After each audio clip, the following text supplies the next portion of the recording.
Ready? I be ready. Tell me when you're ready.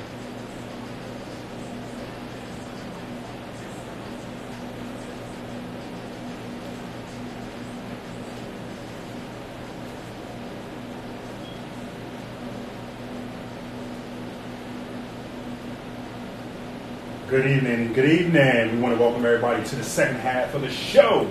This is the part of the show where the information drops. It drops. Because the doctor is definitely in the house making his... I thought it was his fifth appearance, but I was just challenged and I was told that this is his fourth appearance here on Acres of Diamond. So without further ado, we got to bring to the mic the doctor himself, Dr. Umar Johnson. Peace and black power. Thanks for having me on the show, fellas. Hey, bro. Thank you, man. Thank you once again for coming and being with us. Yes, sir. There is so much buffoonery and stuff going on. And I know you're going to highly educate us this evening and give us all of the lowdown and the rundown on everything that you're working on. Let's start. I want to know your thoughts on the Netflix movie entitled When They See Us. I didn't watch it in its entirety yet, only because of time. I did see some glimpses of it. It appeared to be very well done. My reaction to it, like with most modern documentaries in the post-Obama era, I appreciate that it was done. It's very important that we pay sufficient attention to injustices, and I like the way these documentaries highlight those injustices. But if we're only going to do documentaries, just like marches, nothing will change, because the white power structure has once again grown arrogant, and it does not care if you protest it. It does not care if you march against it. It does not care if you produce a documentary about it. At the end of the day, what are we going to do? Sister Ava DuVernay, very talented sister. But on the political activism and agitation side, what are we doing besides making documentaries? It's no different than when we had the conversation, not us, but on another broadcast, we talked about the new Jim Crow and other books that do an excellent job discussing the problems and even pointing out some solutions, but where the authors of these books really haven't done anything on the streets or in the political chamber to affect change. So if all we're going to do is write about it, make a film about it, at the end of the day, it's going to be useless. But I thought it was a very well done documentary. Now, some might say that you're very critical and you're very hard on some of the black community, grassroots people that are out there doing something. Because somebody said that to me. They said you always have him on your show, and he's very critical of black folks that are doing something. I would respond by saying I'm not critical of black individuals or folks. I'm critical of the systems that we have in place. So we have a system where celebrities will finance documentaries, but we don't have a system to systematically combat the causes of the problems that give rise to the documentaries. In other words, if all the police have to worry about is a documentary on Michael Brown, if all the police have to worry about is a documentary on Trayvon Martin, if all the police have to worry about is a documentary on the Central Park 5, if that is all the white power structure has to fear from black America is a documentary, then they won't fear us at all. I go back to the Scottsboro Boys because in many respects, the Central Park 5 is a rendition of the Scottsboro Boys case from the 1930s, 1940s. But the difference is with the Scottsboro case, the NAACP and all the other organizations got involved and they decided to fight back, not just against the injustice against the Scottsboro Boys, but to try to change systematically the law that allowed them to even be illegally incarcerated, convicted, and sentenced to jail in the first place. I really don't see that here. The biggest difference between the Scottsboro Boys case and the Central Park 5, in my estimation, is that whereas the Scottsboro case was used to try to bring about a systematic change in the justice system, the Central Park 5 simply paid off the victims and sent them home. And that doesn't suffice for me because you can't take back the time that they spent. What, 4 of them got 6 to 7 years. Another one spent 13 years in a maximum security prison. No amount of money you pay me is going to undo that pain. And I think one of the narratives that Black America had better be careful about, and that is the narrative that says you can pay me after you abuse me. You can pay me after you exploit me. And if you pay me, I don't mind if you kill me, mass incarcerate me, or subject me to criminal injustice. I will accept it as long as I'm being paid. I don't like this new way of doing business with the criminal justice system, which is basically give me some money so I can shut up and go away. That's not how we used to deal with things before. We fought to change the system, not look for a paycheck. What should we do, man? We got to fight again. What should we do? Frederick Douglass said it best: if there is no struggle, there is no progress. Those who profess to favor freedom and deprecate agitation are like men who want crops without plowing up the ground. They want the rain, but not the thunder or the lightning. They want the ocean, but they're scared of the awful roar of the waters. Now, I want to point out something to you. Just before you came in, we mentioned that here in the city of Philadelphia, the weekend of Father's Day, there was 24 shootings. I believe there were 24 shootings here in the city of Philadelphia. 18 killings. 18. Philadelphia has suppressed Camden, Chicago, and the rate of homicides that have taken place here in this city that we call the city of brotherly love. Preposterous, unacceptable. Now, people as Black folks, we're very critical to say that, you know, when we have the white officers that are killing Black folks, and this happens on the north, it happens all across this country. Why don't we see the uprise of when Pookie or Little Raheem or Jaja puts a gun and they kill another man? Because all these shootings that took place on Father's Day weekend, that bloody Sunday, that bloody weekend, I don't think that we had any police officers or white people that killed these Black people. This is Black on Black crime, but we don't hear a lot of our grassroots people talking about this. We don't hear our predominant Al Sharptons and those type of people. We don't hear them speaking about this. I'm going to push back. And I'm going to push back by saying that although no white man may have pulled that trigger, those guns were purchased from white people. I would also argue that not only is Philadelphia one of the cities leading the nation on black and black homicide, but Philadelphia is also leading the nation in gentrification. Philadelphia is also leading the nation with some of the lowest outcomes for Black boys. Philadelphia is also one of the nation's leaders for the lowest employment rate for Black men. So let's contextualize that.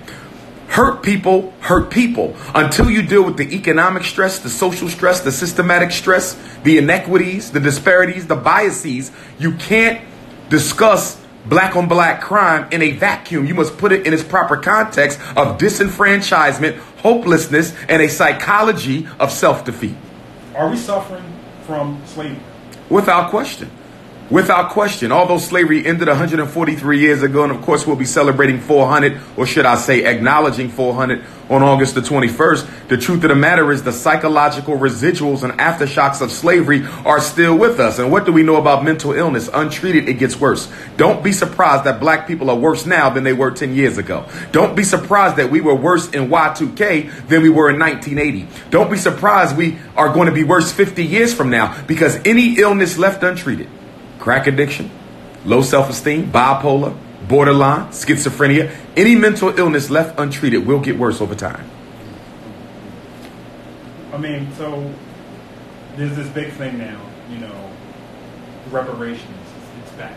People are still, they haven't given up talking about it, but you see it being talked about more now. But what I've noticed, and I told somebody on the job this, I said, you know what? In my opinion, Biden will win if he does not talk about issues for Black people, if he stays away from the LGBT community, and if he doesn't talk about reparations. Because that group that we call that good old white boy group that will support him and may put him into office, if he tends to channel on the issues related to Black people, he will not have an opportunity to be the president of this country. I think the Democrats were very clever in going out and forcing Joe Biden to come out of retirement and run for the presidency, because he's probably the most racist Democratic presidential candidate that we've seen in quite some time. So he has the ability to garner support on both the Republican side and the Democratic side of the aisle. He has the ability to garner support from that racist hillbilly as well as the working class white person. So I think him going against Trump is going to be a powerful challenge, because in many respects he is Trump, but he's just much more sophisticated and professional and articulate in the way he expresses his racism. With that being said, I think he could speak to reparations if he wanted to, because I don't think any white person who's talking about reparations is hell bent on seeing that black people get it. We have to understand something. America's built on white privilege. So even if you give black people reparations, you're going to have to give poor white people some sort of an economic stimulus package. I promise you, if black people get reparations, poor white people will also get reparations. You have to, because you have to guarantee that the white privilege that all white people benefit from does not get disturbed by the reparations package. It's just like when minimum wage goes up. What happens right after minimum wage goes up? Inflation. So although you're making $2 more, it costs $3 more. In other words, once they're done inflating white society as a result of black reparations, the reparations will almost be meaningless. But it's not so much that you get reparations. The devil is in the details. What exactly is the reparations package going to look like? Because I haven't heard anybody talk about the cost of the psychological damage of reparations. I haven't heard anybody talk about the reclamation of all the tens of thousands of acres of black land that was confiscated from 1865 until now. I don't hear anybody talking about all the Arab nations and states in North Africa as well as in the Arabian Peninsula who was involved in slavery before the white man. Okay, although a lot of our African-American Sunni Islamic brothers love defending the Arabs, okay, claiming that they didn't come in with swords. Oh, it's written. You can read the African scholars who lived through it. Oh, they did. Islam did not take North Africa by peace. I'm not saying that everyone in North Africa became a Muslim through bloodshed, but they came in through war. I'm actually named after the man who invaded Africa after the death of Prophet Muhammad, peace be upon him, Umar. He was the first one to go into North Africa and take it. I'm named after him. And he was a black man taking a black country. But in doing so, he paved the way for the white Arab to come in and keep hold of that territory once he passed on. So we have to deal with the Arab piece. And then also on top of this, I don't hear anybody talking about what the European owes us for all of the aftershocks of slavery, the post-enslavement oppression of black people, 1865 to 2019. So are we just going to focus on 243 years of unpaid labor? Or are we also going to hold them accountable for the post 153 years of post-slavery oppression? I want it all. And are we asking for a check or are we asking for assets? Do we want dollars or do we want resources? Do we want more rights or do we want control over things? I don't want no money because the white man's money ain't worth anything. I want wealth. Let's look at the fact that a lot of these movies that are being put out today, you have these low budget movies. A lot of these movies are going straight to Netflix, Hulu, mainly more Netflix. And I was listening to something today, and it was speaking about how you don't see the Denzel Washingtons, you don't see the I'm not going to say Oprah, but you don't see the Denzel Washingtons, the Will Smiths financing with the money that they have, and it would, if they can blink and write a check, and it would not hurt their account whatsoever to fund movies that will shed better light on the society here for us as black people. In your honest opinion, why don't we see the Denzel Washingtons, the Will Smiths, why don't we see them writing large checks to be able to help empower other young black filmmakers? Well, Will Smith allegedly is working on a full-length feature film on Mansa Musa, the Islamic ruler from West Africa. I don't know what Denzel is up to. I don't want to count them out yet. I would still give them time. I'm sure they do coon and tap dance from time to time, but you're talking about two men who are at the upper echelon of the movie industry. So they got to be very careful with the way that they work. But I would say this, not only them. When you look at most of our black film producers, okay, most of them steer clear of works that highlight the role of racism and its impact on black people. And they do that for two reasons. Number one, they don't want to isolate their white customers. Okay, they want to make sure they get that white money, and white people don't want to see movies that remind them of what they've done to black people. Okay, it's no different than music. What did Berry Gordy say when Marvin Gaye came to him and said he wanted to do What's Going On? He said, Marvin, you're going to destroy your career and probably my company. But it just so happened it didn't take Marvin under. White folks want to see black people cooning, buffooning, and killing. They go to watch black folks act in the very same role that they have projected from the minstrel shows going back to the 1880s. Anything other than that, white folks do not want to see that. Okay, so that's one reason why you don't see those movies. And the other reason why you don't see that movie is once you become a rich black person, money is no longer an issue, right? So what are you afraid from now? You're afraid of losing everything that you built and ending up like Bill Cosby. They understand better than we do what the white power structure would do to you if you end up looking too black. As an FBI agent told me in Los Angeles, she said, Dr. Umar, you need to watch yourself because they're watching you. I know because I'm an agent. She said, be careful, brothers. But she said, don't get paranoid. She said, the reason why I don't want you to get paranoid because if they can't find nothing on you, they'll simply invent it. That's how powerful they are. First, they want to find something that's true. But if they can't, they'll just make up the lie. And rich black people know this. See, when you're rich, you're overly concerned about how white people think about you. All of them want to be remembered by white people in a positive light. When they're dead and gone, they want their name to be up. They want statues. They don't want to be chided and degraded like in the eyes of white people like a Marcus Garvey or a Malcolm X or a Fred Hampton. They don't want that. They want to be honored by white folks instead of dishonored. And it is that keeps a lot of them from doing right by their people, i.e. Oprah Winfrey. Oprah Winfrey is more concerned with what white people think about her than what black people think about her.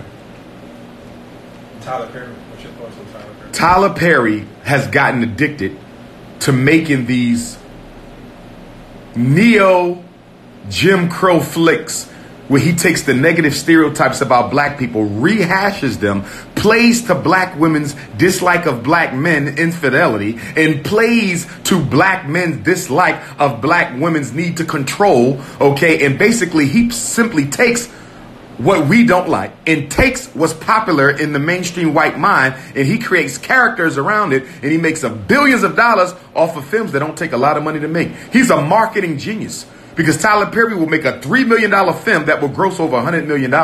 And Tyler Perry's whole thing is, why fix it if it ain't broke? Mm-hmm. Medea ain't broke. I'll never win an Oscar for this, but it ain't broke. Exactly. Why did I get married? I'll never win an Oscar for this, but it ain't broke. He was on the BET Awards last night, and he gave a good speech. And in the speech, he mentioned that the things and the movies that he's put out throughout the years, it's been about being able to cross over and help other people. And he mentioned that where his studio is at, that it was once owned by the Confederates down in Atlanta. It was in one of the worst areas of Atlanta. Yes, it was. Now you have a black man who owns all that land. He's been able to give umpteen jobs to so many people with his production company. So, I mean... But are you telling me he could only do that with Medea? Are you telling me he can only do that with Why Did I Get Married? He couldn't have done that with more progressive, more constructive films? I think that's no different than a gangster rapper talking about, I talk about bees and hoes and smoking weed and going to jail and killing other black men, but look at all the black people I employ. But at what cost is your good coming? At what cost?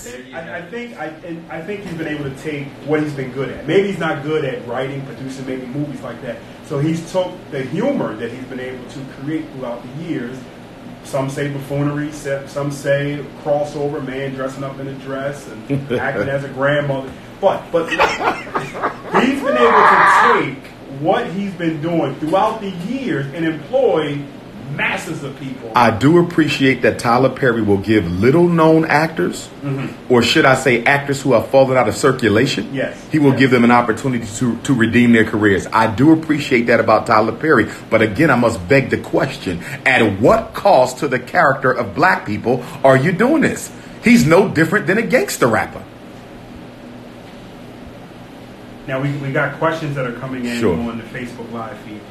Get back to the grassroots issue. Speak on the things that that are affecting us as daily, and what contribution is he and other conscious leaders willing to commit to on the ground?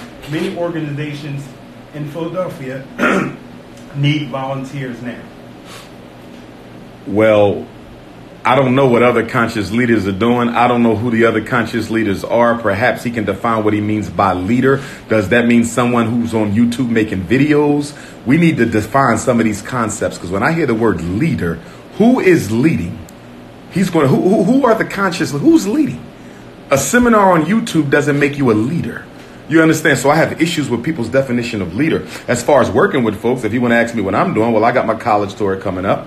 Okay, I got my National Independent Black Parent Association conference that just happened 2 weeks ago. I've trained over 300 black parent advocates all over the country who go back to help black parents fight to save their children from the school to prison pipeline. I purchased 2 schools in Wilmington, Delaware that we're going to be cleaning up tomorrow. So I don't know what you mean as far as what I'm doing, because anybody who follows me knows my work. I would like you to give me a name of somebody in the conscious community who does more than I do on a grassroots level. I think that maybe, well, let me ask you this. Do you feel as though that from the conscious grassroots organizations, do you feel as though that you're the only one that's being out in the forefront like this? The school, you mentioned the school, you mentioned the college tour. I don't hear a lot of other people doing the things that you're doing, but some may say, well, what the hell really is Dr. Umar Johnson? For me, yes, it's unfathomable for someone to say they don't know what I'm doing. Because every interview I talk about it. If you follow me, every video I do, I'm discussing it. Well, I'm only saying that because I know you have. Today I went live from Lowe's, buying all the cleanup stuff for the school tomorrow. I'll put that out there because I want people to see that work is being done. Right now I'm working on what? The Shockumentary. Probably the most anticipated black documentary in 25 years. America's Psychoacademic War Against Black Boys. We just filmed in Philadelphia yesterday. We filmed in Baltimore last week. We filmed in D.C. the week before. Now, yes, it is a documentary. So some people will say, well, wait a minute. You just talked about the Central Park 5. Well, the difference is my documentary is linked to the Frederick Douglass Marcus Garvey Academy as both a funding source and also as an information channel to make people understand why we need the Frederick Douglass Marcus Garvey Academy. So my documentary is anchored in my work of building schools for black boys, 2 of which we already have. Now you're coming back to Philadelphia. You're coming back home after years not being here in the city of Philadelphia, New York. You're coming back, and the last time you were here, you said you weren't going to come back to Philadelphia until you had your book up and running. Yes, sir. So, no, we still going to do the South Philly lecture. Okay. This crept up on me. This opportunity popped up on me because it's in my hometown, North Philly. I was born 8th and Susquehanna, between Susquehanna and Dolphin, and my lecture's on 29th Street between Susquehanna and Dolphin. So I'm literally coming back home for real. So it's going to be interesting to see because, when I began this rise, if you would, within the conscious movement 10 years ago, the children who are 20 now was only 10. So I have a whole new support base now. Like people stop me on the streets and they were 10 back then. Now they're 20 and they got kids and they're like, Doc, I follow you. So it feels good because I have a whole new Philadelphia support base that isn't necessarily infected by the negativity of those who were around when I first began my rise. So it's like a new Philly for me. Yeah. It's like a new Philly, And I'm sure there's going to be some old haters in the crowd. Can I go back to something you said earlier? Sure. Why are we supporting all these actors and actresses, black actors and actresses, and ball players? Those are athletes, and they're making millions of dollars. And like you just said, they understand the power struggle, the white power struggle. They understand if they want to continue being successful in this country or in their community, whatever, they have to fall or get in line to what is out there, what they know to be the real deal. How to keep their success going. Regardless of if they're selling us junk and they're keeping the people that's trying to struggle or that are struggling, your people, African American people, keeping them at bay, so to speak. Why do we back them up? Why do we follow them? Why do we still look at Denzel Washington? Shaft just came out. Why do we look at movies like, all those characters on or those actors and actresses on there? Why do we still do it? The same reason we still go to church. Because we don't have alternatives and we don't believe that we can do any better. And on top of that, black people love to be distracted from their reality. What does the NBA provide you with? A ready distraction. What does hip hop provide you with? A ready distraction. Black people can't wait till the BET Awards come around because it is a distraction from everything else. One thing about us, it's one of our worst weaknesses. We are not interested in embracing reality as it is. One thing I love about Malcolm, Brother Malcolm, Al-Hajj Malik al-Shabazz, his message was so profoundly based on embracing your reality as it is. Dr. King embraced the reality as it was, but Dr. King was very good at projecting the new reality that he wanted to create. Malcolm wanted to make sure you fully embrace where you were at the time you were in it, and then we're going to rise up from there. And in the 60s, black people were more willing to accept where they were. Today, black people do not want to be reminded of where we were because we know we're not in a good place, and it's too painful to look at it only because we're not interested in working our way out of it. Have we let our religious institutions and our faiths get in the way of us getting out there and addressing the issues that are on the corners? I believe we have, because I think most people don't feel comfortable challenging the position that their religious leadership takes, not their religion, because the religion ain't the problem. You know, I was at a church the other day and somebody said, well, what you doing in the church? You know, I said, most of the fathers of Pan-Africanism were Christian and some of them were Muslim. I go to church, mosque, it don't make a difference to me. Religion is not the issue, but certain religious personalities become the issue because they're not interested in taking up the banner of black liberation. That's the problem. Because I see that a lot, whereas though you don't see us moving out of our religious sanctuaries. We won't do it. We won't come out of the church. We won't come out of the mosque. We will sit back and criticize others that are out there doing the work, but we don't hear the imams. We don't hear the preachers on the regular addressing these issues. But if you take that there's a mosque on this corner, down the street you got 4 or 5 churches, but we all still got the same issue of opium. You got the drugs. You got... And that's because our religious leadership gives us a spiritual insurance card. And what is that spiritual insurance card? It's knowing that if I change nothing else, as long as I stick to my deen, as long as I stick to my faith, I'm going to heaven anyway. So why do I need to do the work if I'm guaranteed paradise? See, they don't talk about the need to create a paradise here, because I fervently believe everything I've read in the Quran. And of course, I was raised Muslim and I read the Quran and have read the Quran more than any other religious book. When I read it, I don't see it the way a lot of other Muslim brothers and sisters see it. I see it as an obligation for us to create a heaven on earth. Yes, there's a paradise somewhere else, but we're supposed to make a paradise here. That's why God said we made you the vicegerents on the earth. I've empowered you to make this a paradise. We're the only people in the world waiting to get paradise after we die. The Chinese got his now. Arab got his now. Europeans, you got paradise right now. You see the way they gentrifying Philadelphia? I was in Malcolm X Park yesterday interviewing a brother for my documentary. I had to stop. You know why? 2 white kids ran in front of me in Malcolm X Park. I ain't never seen no white kids in Malcolm X Park. They would have been caught dead in Malcolm X Park 30. What is white kids doing in Malcolm X Park? And guess what? Philadelphia leads the nation in gentrification. They have overtaken San Francisco as the fastest growing gentrification city in America and the most impactful gentrification city in America. Yes, Philadelphia is making history for all the wrong ways. Guess what? Philadelphia is also the most segregated city in America. It has overtaken Chicago. It is diverse, but residentially, it is the most segregated city in America. It's made history again because the new prison, SCI Phoenix, formerly Gradford, is the 2nd largest maximum security prison in America on the East Coast, and it is the most expensive prison in Pennsylvania's history, $400 million. But more than half of your city council persons look just like you. What are they doing? But everybody want me to run out on November 3rd or whatever date it is and cast the ballot. I got 5 questions. I got 5 questions. Just 5? Just 5.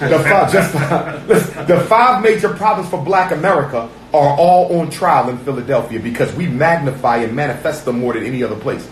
What are the 5 biggest problems? Miseducation, mass incarceration, gentrification, police genocide, and access to wealth. Access to wealth, police genocide, gentrification, incarceration, miseducation. What is your program, city council candidates? What is your program to deal with any of the 5 demons? And if you can't deal with the 5 demons, I'm not voting for you.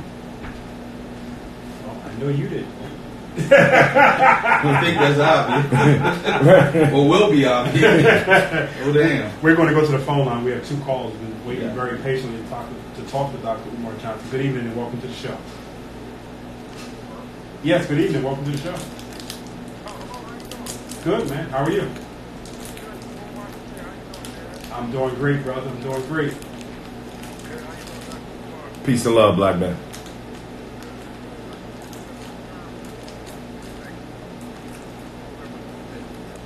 All right.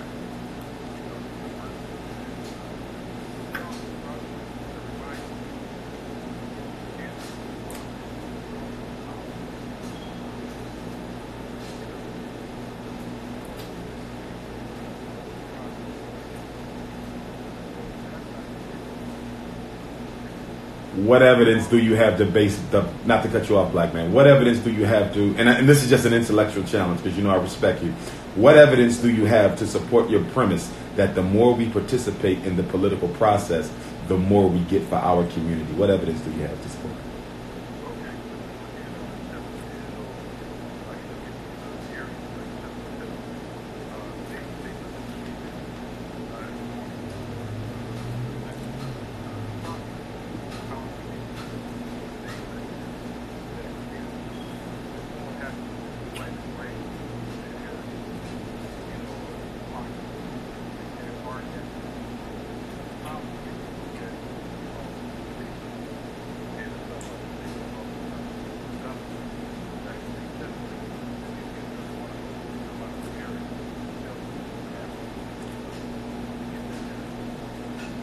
But what that says is if black people come out significantly for a particular candidate and that candidate wins, that candidate is going to provide certain concessions and programs and resources for that particular community.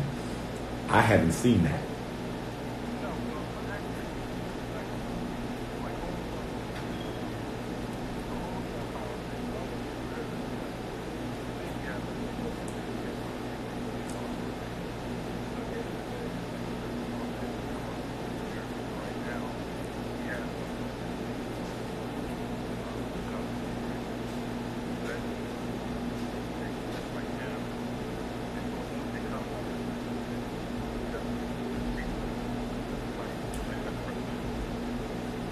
Right.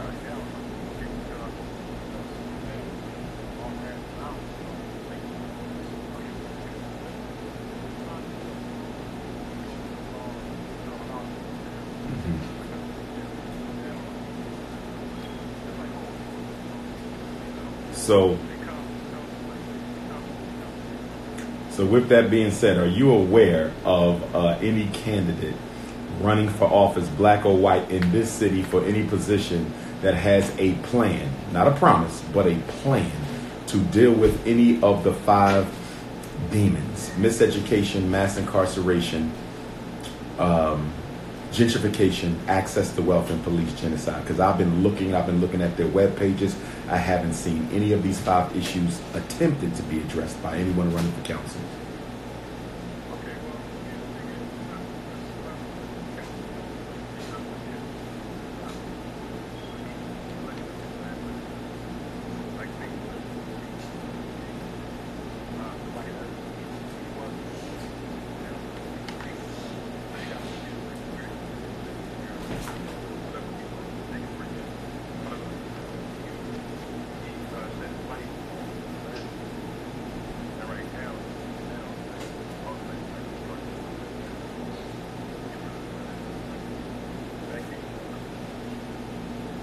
But that's not a primary issue, though, if you follow what I'm saying, black man.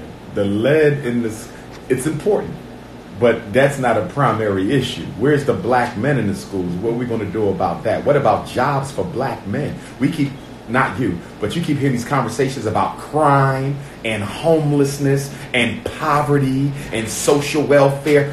Where are the livable wage jobs for black men in Philly so we can kill the recidivism rate in Philadelphia's prison system?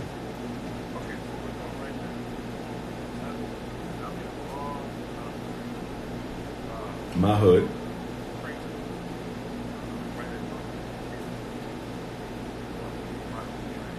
Oh, you said William Penn is tore down. Temple turned that into a field.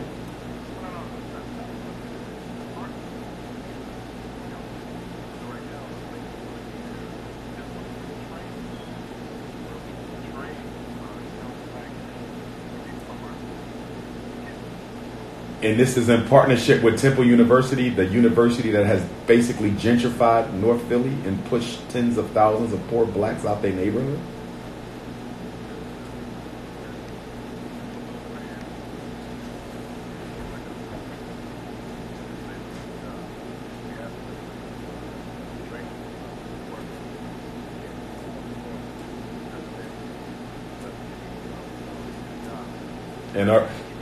And are we making sure that they get the licenses necessary so that they'll be able to participate in some of these publicly funded contracts that are currently going to the Italians, the Mexicans, the Chinese.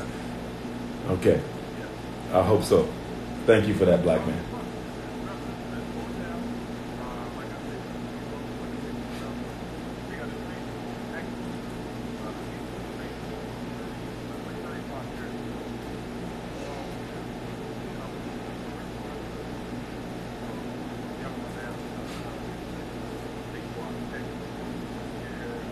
Okay. Are they getting licenses at these schools? Are they getting real Okay, licensed plumbers, electricians, and all that. Okay. Okay. Thank you, brother. Thank you for that information this evening. Appreciate it.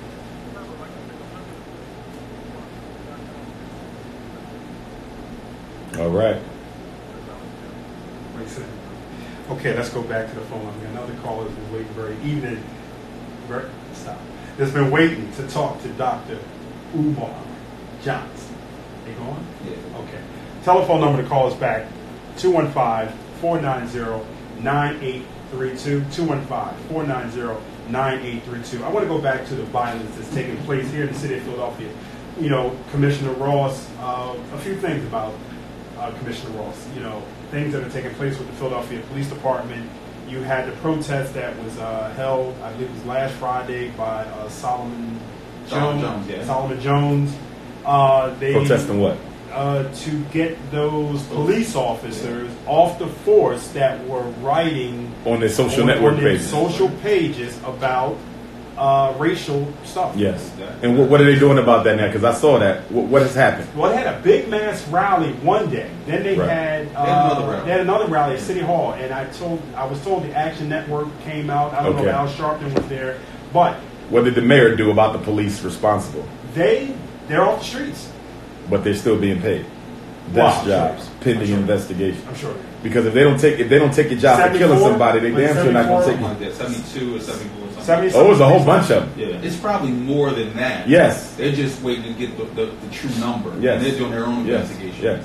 And since everybody's scared of the FOP, and the FOP funds most politicians' election campaigns, ain't nobody really going to push for them to be fired because nobody wants to offend the FOP. Two unions that nobody like to mess with is the FOP and the Philadelphia Federation of Teachers. Cops and teachers, people don't mess with them because they want their money and they want their votes. Just to let everybody know, Dr. Umar Johnson will be speaking in Philadelphia this Sunday, June the 30th, 4 o'clock, doors at 3 at the Garden of Prayer Center, 2217 North 29th Street. I repeat, 2217 North 29th Street between Susquehanna and Diamond. Come on out and hear the greatest message of the year. We're going to talk about the 5 deadly venoms: mass incarceration, miseducation, gentrification, access to wealth, police genocide. Bring all the children because they're absolutely free. 17 and under. Bring all the elders, 65 and older. Absolutely free. Yeah, I wanted to mention to you because also they spoke about the fact that, I lost my thought just that quick, when they talked about the Commissioner Ross, police commissioner, said that they want to target more areas where the crimes are taking place. They want to target those areas. They want to put more officers out in the street to patrol these areas. Do you consider that to be a solution? Now, I don't know. See, my thing is like, is it, I mean, what? Okay. You're going to put more white people in the black community to do what exactly? Because they never stop nobody from getting shot. What exactly is the purpose of putting more police in a high crime neighborhood? Do you know that there's no evidence that shows police presence drives down crime? Do you remember when Mayor Street was in office and they told Mayor Street to put more cops on the street? And he said, I'm not wasting money doing that because there is no proof under the sun that police presence drives down crime. It may drive it underground, but it doesn't drive down crime. So basically, you're going to hire more white people and you're going to justify it by saying black people need to be supervised. They have turned the black community into a daycare center. There's a curfew out this summer, too. Is it? It's always been. Yeah. Well, it ain't been enforced. It has always been. Yeah, okay. But it hasn't started enforcing it now because all of this. So, you know why? So they can fill up that new juvenile justice center they got. All of this is economically motivated. They got that big SCI Phoenix. They got to fill that up and pay that $400 million price tag. They got the new Juvenile Justice Center. They got to fill that up. This ain't about reducing no crime. This is about meeting quotas and paying off bills for incarceration projects. We're going to go back to the phone line. I think I'm going to run for mayor. I think I'm going to run for mayor of Philadelphia. Prince Ifatunde for mayor. The flyers will be out Friday. I'm running for mayor. And I want to debate everybody running for council. I want to debate everybody who's in office. I want to debate every state senator. I want to debate every state rep. I want to debate the U.S. reps, the U.S. senators, the council person, and the mayor. I want to debate everybody. I want to be there. I want to debate Umar versus everybody in the city of Philadelphia. And I will intellectually assassinate every last one of them. Intellectually. We're going to go to the phone line. We have a caller who's been waiting very patiently. Good evening and welcome to the show. Caller, you're there. Yes, we can, brother. Yes.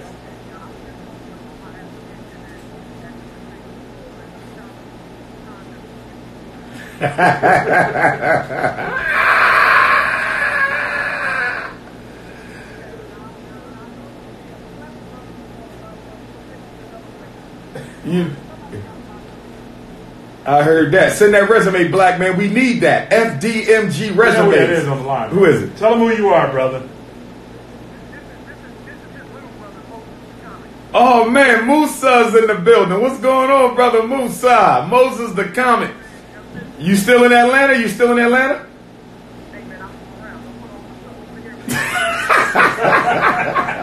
My bad, beloved. My bad. Good to hear your voice, man. Wow.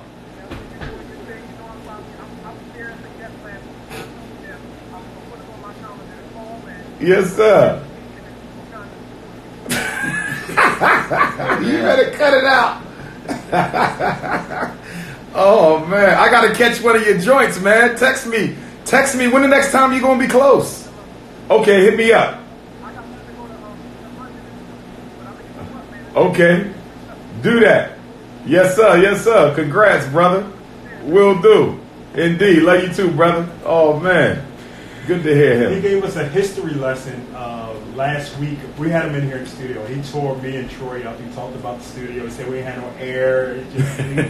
Wires all over. He's good, though. He's definitely funny. He got the talent. He was such a bad guy. He's very talented, though. Yes, he is. Yes, he is. Absolutely. We got love for him, man. And he's one of those. He's going to be the next Kevin Hart. Hey, man, he should be, man. All the work that he's doing, man. Yeah. And his shows that he does,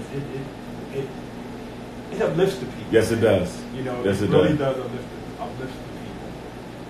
So this new program, this event that you have coming up on Sunday, sir. June the 30th, what made you choose that location? It came to me. Okay.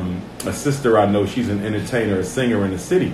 And I said, I've been looking for a venue to do an event for quite a while. And she said, okay, well, I need to put you in contact with a young pastor out there, Pastor Jackson. He's the new pastor there. He's taking over for a very famous pastor who was there before him, and he's trying to do a lot of positive things in the community with the youth and so forth. So he said, he opened up the doors and let me come in. And I thank Pastor Jackson for that because, my name comes with a lot of unnecessary controversy and caution. And that brother was still willing to go forward with it. And it was just a blessing and jewel for me to be given an opportunity to speak in my neighborhood. I've never spoken in my neighborhood, ever. So this will be the first time in my life I get to address our people in North Philly. But we want everybody to know it ain't just for North Philly. West Philly come out. South Philly, Southwest, Northeast, Darby, Yaden, Sharon Hill, Jersey, Delaware. Everybody come on out this Sunday, June 30th.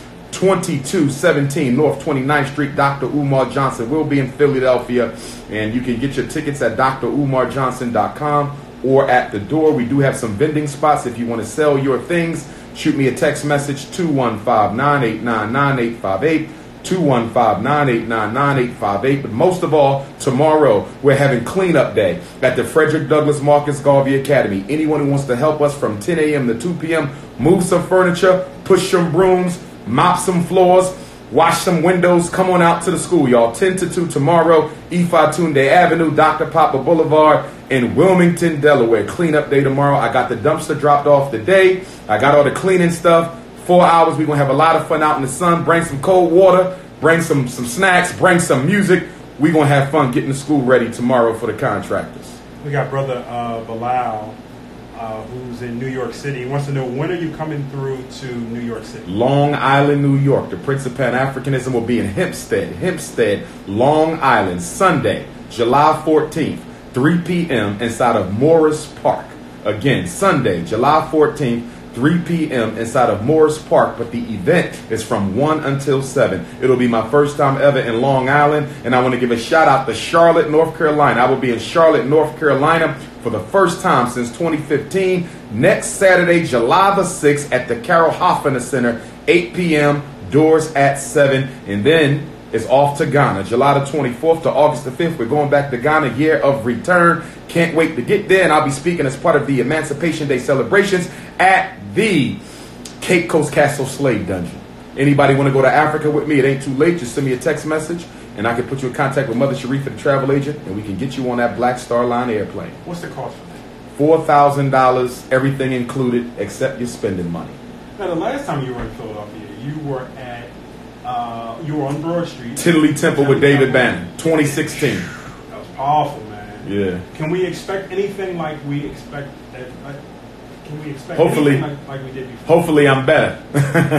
Hopefully, I'm getting better with age. You know, hopefully, I'm getting better with age. Any type of performance is going to be there. Okay, the opening acts. Okay. You know what? I didn't plan on any opening acts, but if we got any Philadelphia talent that would like to open up on Sunday, give me a call. If you're a singer, spoken word artist, a poet, if you play the drums or an instrument, you're a comedian, clean comedy, because it is a church, feel free to get in contact with me, 215-989-9858 or DrUmarJohnson.com, and I'll put you on out there.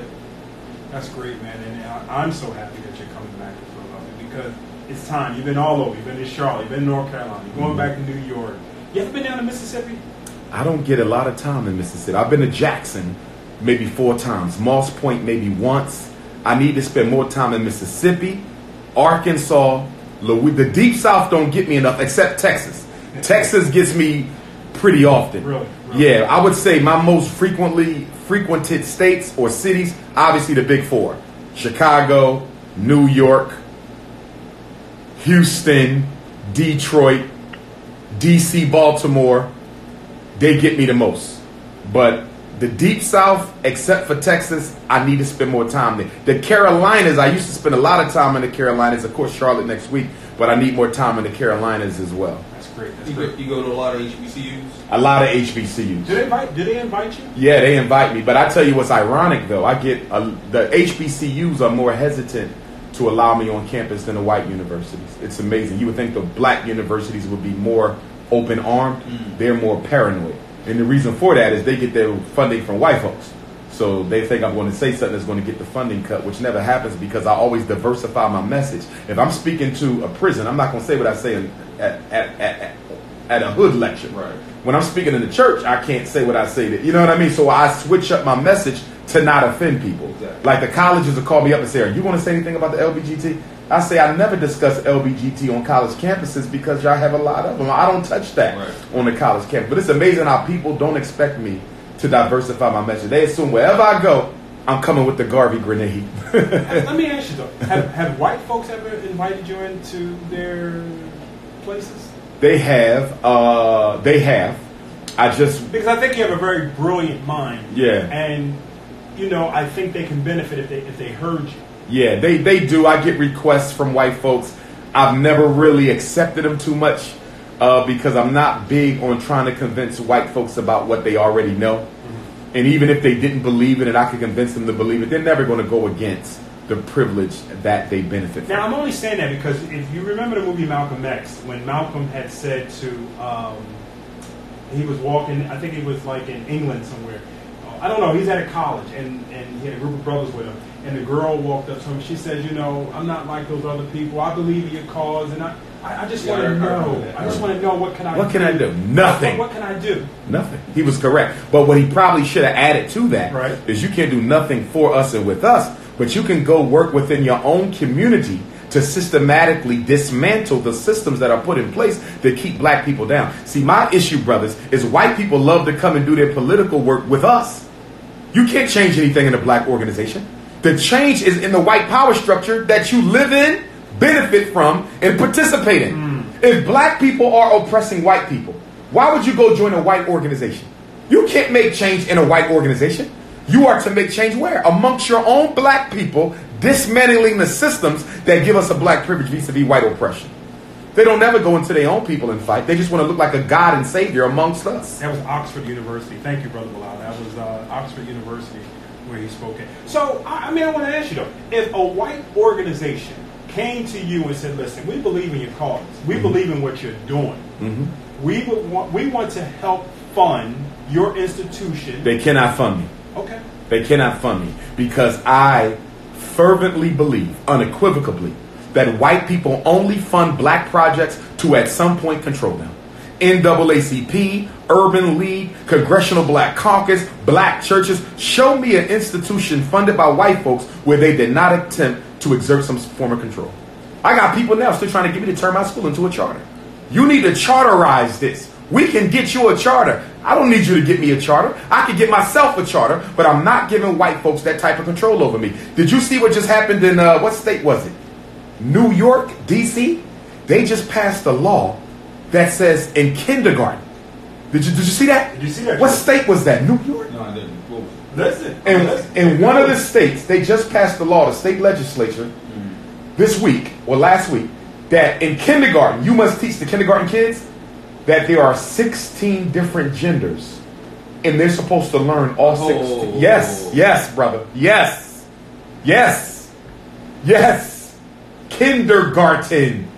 The part of the curriculum is teaching them the 16 genders, because you know there's now 16 genders. No, I didn't. Yeah. I seen that on Facebook. I didn't know what the heck it was.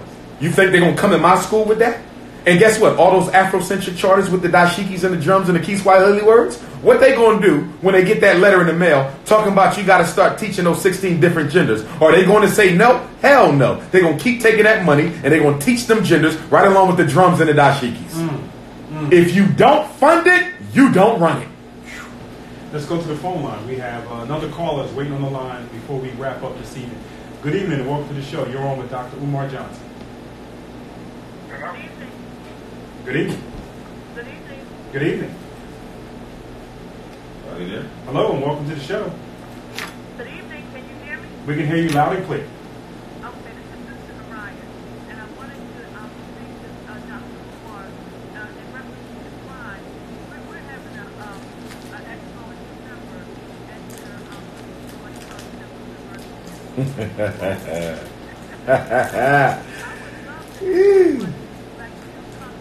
I would love to come. Wow.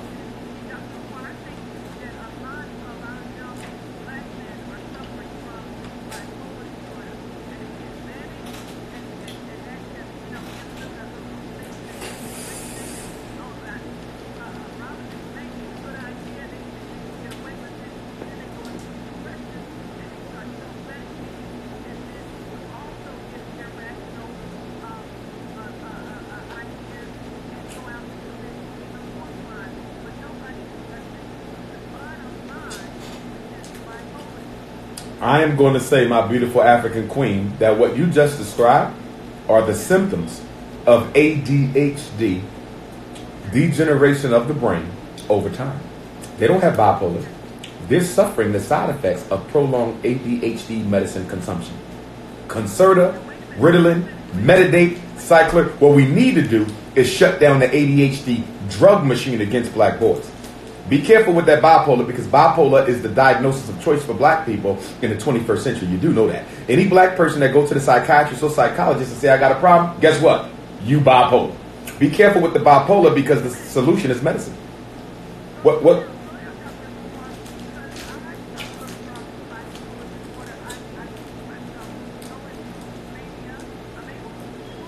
Right. I got you.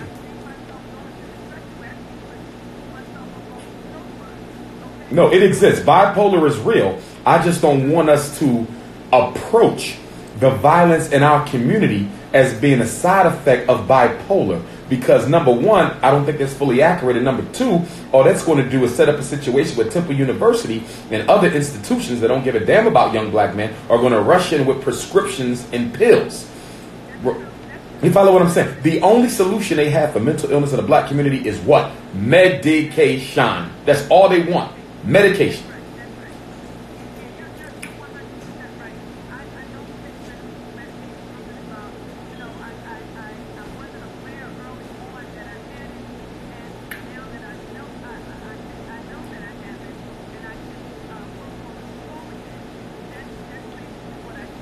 I'm thankful you're not taking the meds. I'm so thankful you're not taking the meds, sister. No, wait a minute. First of all, they didn't have anything that really to know. Except my mom read a few things really that helped me. Yes, ma'am. Yes, ma'am. I don't know if this managed development depression. I don't say I don't. Well, they, work with myself, like, Right. and calm it down, I remember when I was telling Smiling to go up, my kids are so sick and tired right now. I was like, oh, look where I came from. And Sister Ryan, we got to let you go. We got 2 other calls you're trying to squeeze in before Dr. Umar leaves out. Okay. Thank you, my Thank you. Give me a call, sister. Text me for that information. I want to be there. 215-989-9858. 215-989-9858. And I hope to see you Sunday afternoon, 4 o'clock at 2217 North 29th Street at Susquehanna. Okay, let's try to get these next 2 callers out the line before we let Dr. Umar go. 1 caller. Good evening and welcome to the show. Good evening. Hello? Yes, we can.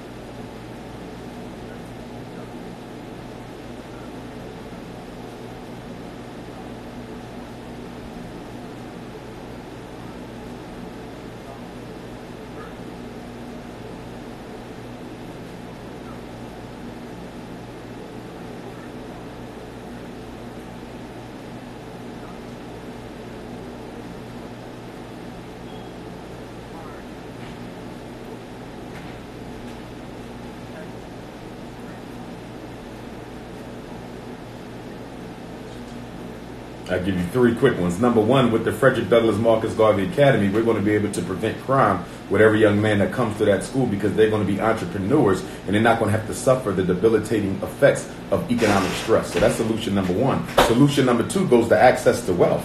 I want to start a black men's movement where we put pressure on the elected politicians and on big government and big business to redistribute the wealth, or at least give us access to the wealth so that we can employ our own. We can take half the brothers off the corner tomorrow if we had a livable wage job for them today. A lot of this is economically driven. For example, the single mother household. Up until 1970, most black homes in America had 2 parents running those households. You don't begin to see the rise of the single black mom until the 1980s. Why is that? Because in the 1970s, they made the black man economically irrelevant to the black woman and to his family. So we have to once again make the black man economically relevant. Give him some pride, give him some opportunity, give him a livable wage job, and we can begin to deal with all these problems. That's not a panacea for every ill, but nothing we do will work until we can put black men to work. I hope that answered your question, brother. Okay, he's cool. Yeah, he's All right, very quickly before you go, you got a minute, man.